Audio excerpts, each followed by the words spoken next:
This presentation is part of the TI-Nfocus AP Calculus video series. In this video, I'll discuss some technology solutions and problem extensions for the 2017 AP Calculus exam, free response question AB4 BC4. My name is Steve Kokoska. I'm a professor at Bloomsburg University in Pennsylvania, and I'm a former AP Calculus chief reader. Here's an outline of the information presented in this video. I'll start by reviewing the free response question, and then the scoring guidelines used at the AP Calculus reading. And I'll focus on the solutions presented in these guidelines, not how the points were awarded.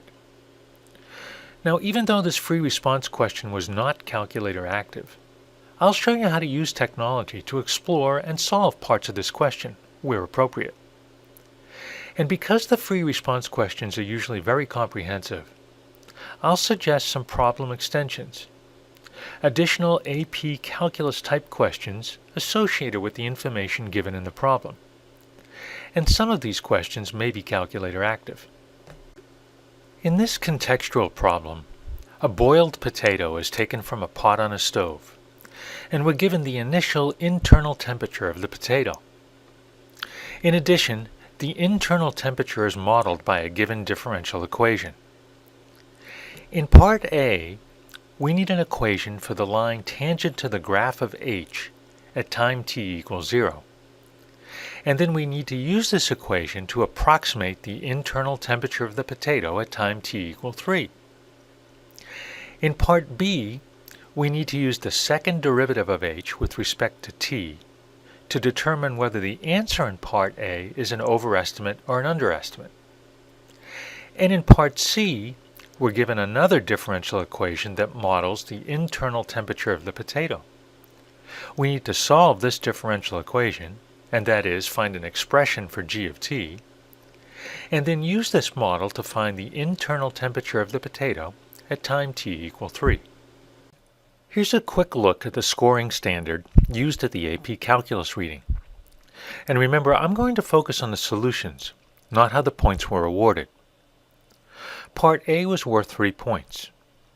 The first point was for finding the slope of the tangent line by using the expression for the derivative of h. And then 1 point for presenting an equation for the tangent line. And to find an equation, the student had to also use the initial condition, h of 0 equal 91. And then finally 1 point for using the equation of the tangent line to approximate the internal temperature of the potato at time t equals 3. Part B was worth 1 point. To answer this question, the student needed to first find the second derivative of h with respect to t. And given the constraints on h and t, conclude that this expression is greater than 0. Since the second derivative is positive, the graph of h is concave up, and the tangent line lies below the graph of h, and the approximation is an underestimate. In part C, we're given another model for the internal temperature of the potato, and we need to solve this differential equation. This is a separable equation, and the student was awarded 1 point for correctly starting the solution by separating the variables. 1 point for both antiderivatives. The antiderivative on the right is pretty easy, and the one on the left is really a change of variable, but the student isn't expected to provide that level of detail. 1 point for including the constant of integration at the appropriate step, and for using the initial condition. Note that it's usually a good idea to use the initial condition before explicitly solving for the dependent variable. It's usually easier to solve for the constant of integration, and practically, there's a greater chance of earning a point. The fourth point was for an equation involving g and t, on the way to solving explicitly for g. And the last point was for an explicit expression for g and for the value g of 3. Here's another look at the analytical solution to parts A and B. To find an equation of the tangent line, we need a point and the slope. The slope is obtained by using the expression for dH dt, and the point is the initial condition, h of 0 equal 91. Now we can write an equation of the tangent line. Note that the equation can be left in this form for full credit, but in order to find an approximation, we need to solve for y and use t equal 3. To find the second derivative of h with respect to t, we need to use the chain rule and the expression for dh dt. We need to examine concavity of the graph of h. For h greater than 27 and t greater than 0, the second derivative of h with respect to t is always greater than 0. Therefore, the graph of h is concave up for t greater than 0. And that means that the tangent line to the graph of h at the point 091 lies below the graph of h. And the approximation using this tangent line is therefore an underestimate. Here are a few ways to use technology to solve this problem and to visualize the solution. On a calculator page, I defined a function h prime as the first derivative of h. And then I took the derivative of this function to find the second derivative of h with respect to t. Although the technology doesn't return an expression in terms of h, it does nicely illustrate the chain rule. And on this screen, I solved the initial value problem. I'd like to be able to visualize the graph of h and the tangent line. Here's a graph of h and the tangent line to the graph of h at the point 091. This graph supports the analytical solution that the graph of h is concave up and that the tangent line lies below the graph of h, and the approximation is, therefore, an underestimate. And I thought it would be nice to examine the slope field for this differential equation. Here I've also included the graph of the particular solution. And the slope field suggests the practical result, that the internal temperature of the potato approaches 27 degrees Celsius. Here's an extension to this question involving the differential equation in terms of h. Is the potato cooling faster when the temperature is 40 or when it's 70? Now, to answer this question, we need to consider the derivative dh dt when h is equal to 40 and when h is equal to 70. This is sometimes a little perplexing to students because we're expecting a value of t instead of h. However, dh dt is given in terms of h, so we can find each value, dh dt at h equals 40 and dh dt at h equals 70. As an aside, since both values are negative, that means the value of h is decreasing, and that means the potato is cooling. And since the value of the derivative at h equal to 70 is large or negative, that means the potato is cooling faster at that time. In Part C, here's the particular solution to the differential equation using technology. Note that the technology here doesn't return an expression like the one on the scoring guidelines.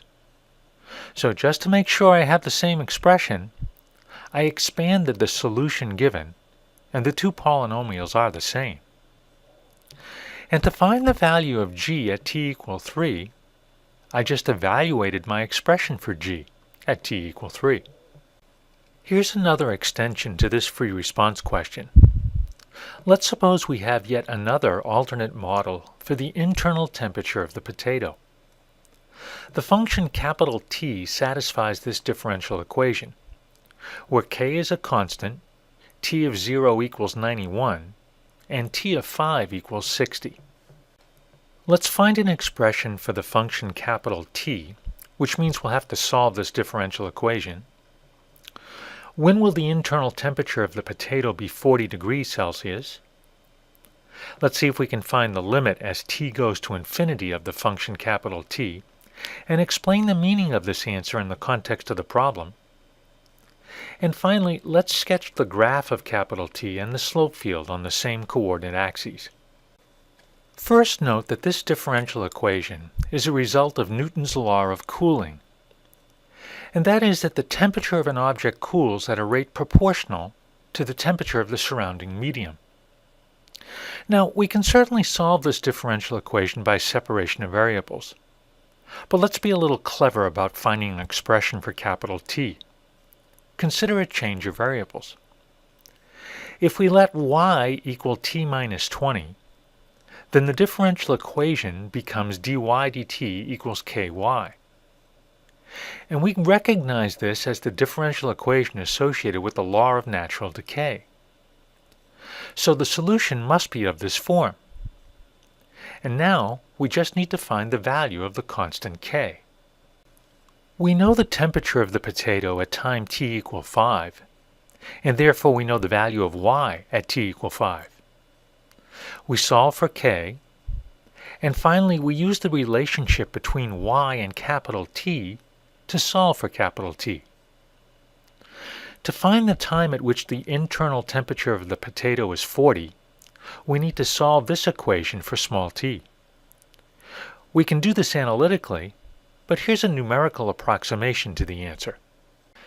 Here I use technology to find the exact value of t at which the internal temperature of the potato is 40, and to find the numerical approximation. And just to make this a little easier to work with and read, I first defined the value of k. And then I defined a function p to stand for the temperature of the potato at time t. Here's the analytical solution, the value of t at which the temperature is 40, and here's the numerical approximation. We can also visualize and find this value of t on the graph screen. Here's a graph of my function p, the temperature of the potato at time t, and a graph of the horizontal line y equal 40. I found the point of intersection, and thank goodness the same result, t equals 11.04. To find the limit as t, time, goes to infinity, we need to examine the exponential expression. As t increases without bound, this expression goes to 0, and therefore the limit is 20. The temperature of the potato approaches the temperature in the room, the temperature of the surroundings. And here's a graph of the particular solution and the slope field. Note that the slope field graphically confirms the limit found in Part C. I hope this video gives you some good ideas for additional practice AP Calculus exam type questions, and of how to use technology to solve some of the parts of this problem, and to explore, confirm, and visualize results. And just a reminder, there are lots of valuable resources on the TI website. There is material there involving technology and calculus, classroom activities, and lots of calculator tips and tricks for test success.